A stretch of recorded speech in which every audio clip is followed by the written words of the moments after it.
La meilleure radio, c'est celle que vous écoutez. Radio Afrique Santé, votre santé, notre priorité.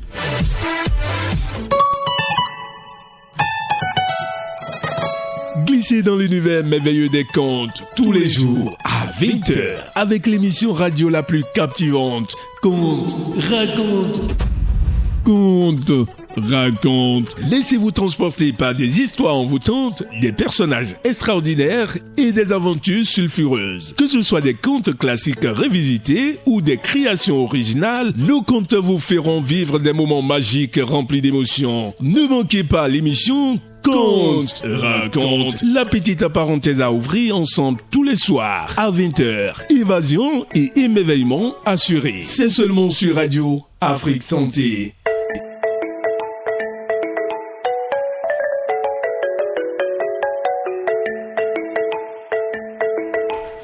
Bonsoir à vous, auditeurs et auditrices de Radio Afrique Santé. C'est l'heure du conte. J'espère que vous êtes prêts pour découvrir et voyager à travers notre histoire.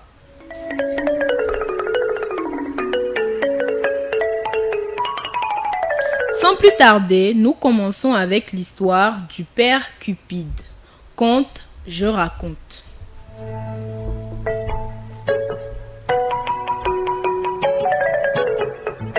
Il était une fois dans un petit village un homme du nom de Nadjo. Il était dans une grande misère et habitait une masure en ruine. Mais il avait une fille d'une beauté incomparable qu'il s'appelait Bessie. Elle était grande, avec des formes généreuses et de grands yeux vifs, un sourire éblouissant et un teint couleur de cuivre. Nadjo attendait impatiemment que sa fille soit en âge de se marier, car, quand il la regardait, il ne pensait qu'au sac d'or que sa beauté lui apporterait en dot.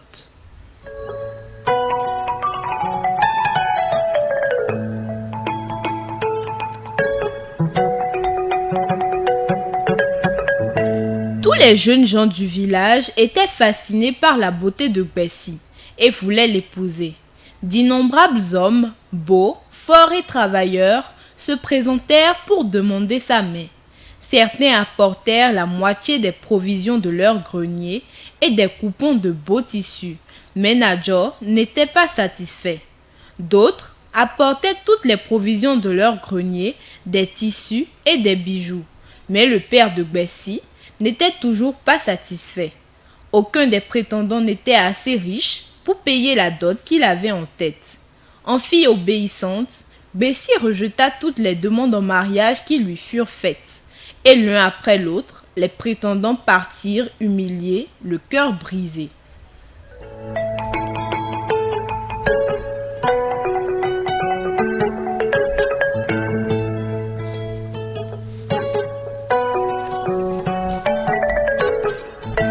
Un jour, un singe qui vivait dans la jungle entendit parler de la beauté à nul autre pareille de Bessie et de la cupidité de son père. Ce singe était très laid, mais il était aussi très malin, et il décida qu'il allait épouser la belle Bessie. Avec les tissus précieux qu'il avait volés, il se confectionna de beaux habits. Fourmi lui construit une belle maison, tandis que chiens, lions et panthères lui fournirent de la viande en quantité. Éléphant lui offrit du bois de chauffe.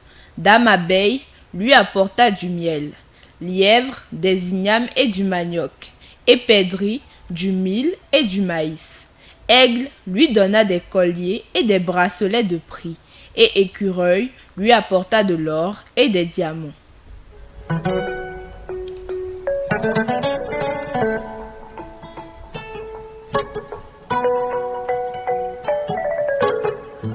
La générosité des amis de singe fit de lui quelqu'un de vraiment très riche, et avec ses propres pouvoirs magiques, il se transforma en homme de belle apparence.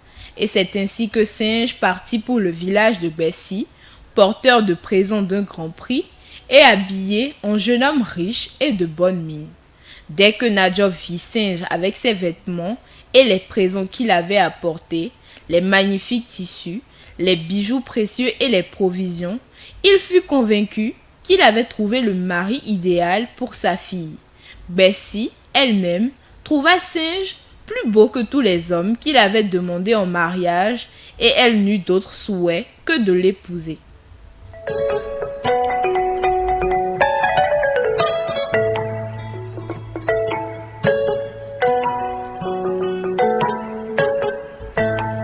Je vois que tu feras un mari merveilleux pour ma fille, dit Nadja, tout en palpant les diamants, l'or et les bijoux que Singe avait exposés devant lui. Mais tu pourras épouser ma fille si tu apportes davantage de provisions et de sacs d'or et de diamants. Devant la cupidité de Nadja, Singe écarquilla les yeux de stupéfaction, mais il se ressaisit rapidement et lui dit « Ce que je vous offre n'est que le témoignage de mon amour, car votre fille, en vérité, n'a pas de prix.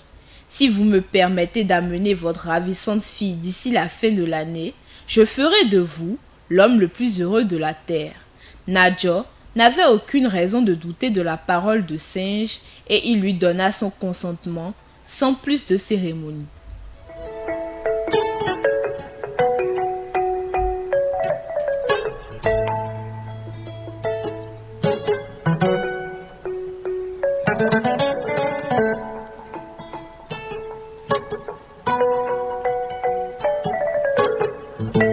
De mémoire d'homme, les noces qui suivirent n'eurent pas de l'autre pareil.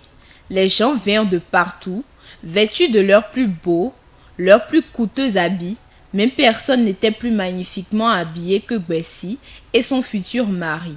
Il y avait en abondance de la nourriture et des boissons, du vin de palme et de la bière, du riz et de la sauce de poulet ou de bœuf, de l'igname pilé avec du gibier également en sauce, des haricots à points noirs arrosés d'huile de palme, de la pâte de maïs rouge et il eut beaucoup de chants et de danses.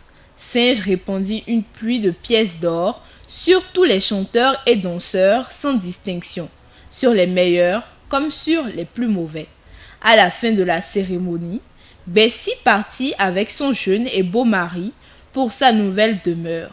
Dès lors, tous les matins, Singe et sa femme prirent le chemin de la nouvelle ferme qu'il avait achetée. Et pendant quelques mois, ils vécurent heureux à cultiver la terre comme des paysans.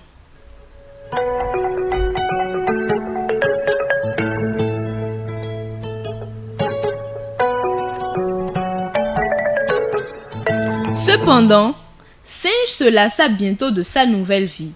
Il se trouvait de plus en plus à l'étroit dans ses habits d'homme civilisé et les interminables journées de dur labeur à la ferme devinrent insupportablement ennuyeuses et fatigantes pour sa nature de singe. La compagnie des autres singes lui manquait.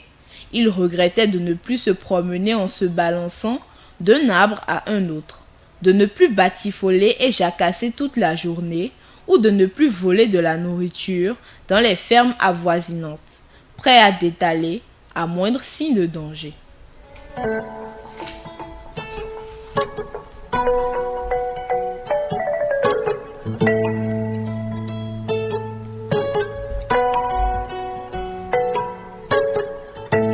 Un jour, alors qu'avec Bessie, il travaillait la terre en vue des semailles, Singe soudain se jeta sa roue de dégoût et s'éloignant de sa femme.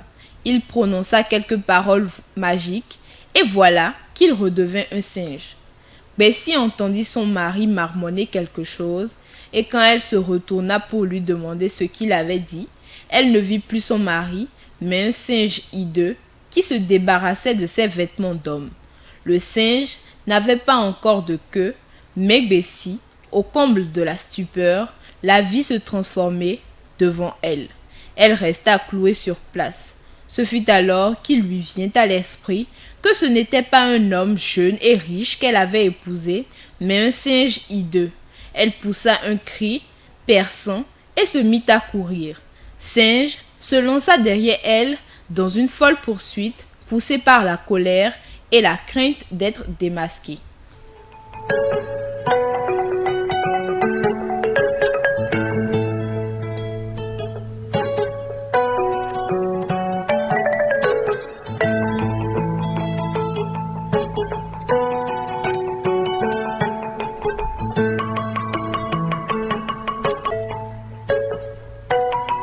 Bessie était rapide à la course et elle courut de toute la vitesse de ses jambes. D'un bond, elle franchissait les troncs d'arbres couchés par terre, les trous béants et les fossés, les ruisseaux et les rochers, arrachant les herbes où elle se prenait les pieds. Mais Singe la rattrapait peu à peu, car il était né dans la jungle et il connaissait bien des raccourcis qui passaient par ses sentiers et ses fourrés. Bientôt, Bessie sentit la chaleur du souffle de Singe dans son dos. Cependant, à ce moment-là, son village natal apparut au loin et elle sut que le salut était proche. Reprenant son souffle, elle redoubla de vitesse et gagna quelques mètres sur son poursuivant. Mais, comme elle franchissait le portail de la concession de son père, s'écriant « Père au secours, Père sauvez-moi », Singe fit un bond de géant et lui tapa sur l'épaule.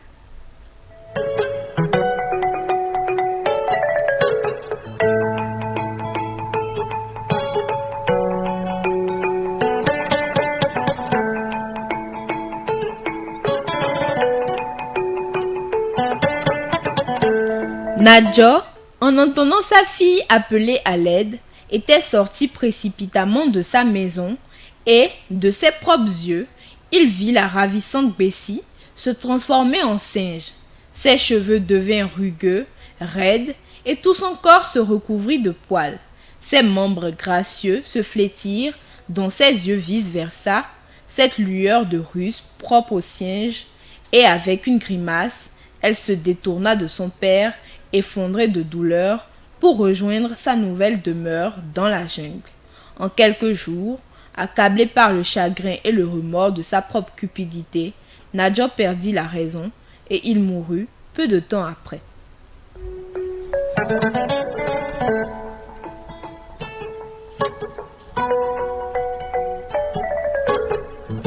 Bon à savoir, celui ou celle qui épouse un inconnu s'expose à de terribles dangers.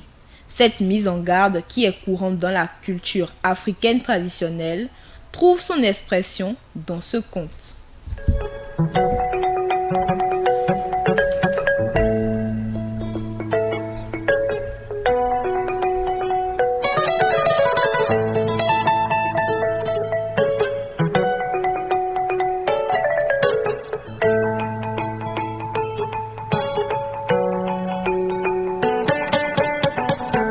Ce qui fait de cette histoire l'une des plus intéressantes du folklore béninois et même africain est le fait qu'il reprend le motif de la métamorphose chère à la littérature africaine, motif qui trouve son origine au cœur de l'expérience coloniale de l'Afrique.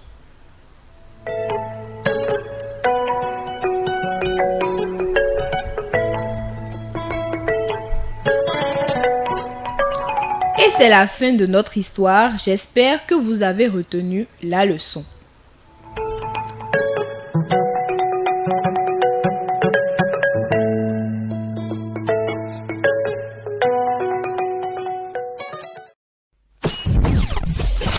Restez connectés et écoutez Radio Afrique Santé. Votre santé, notre priorité.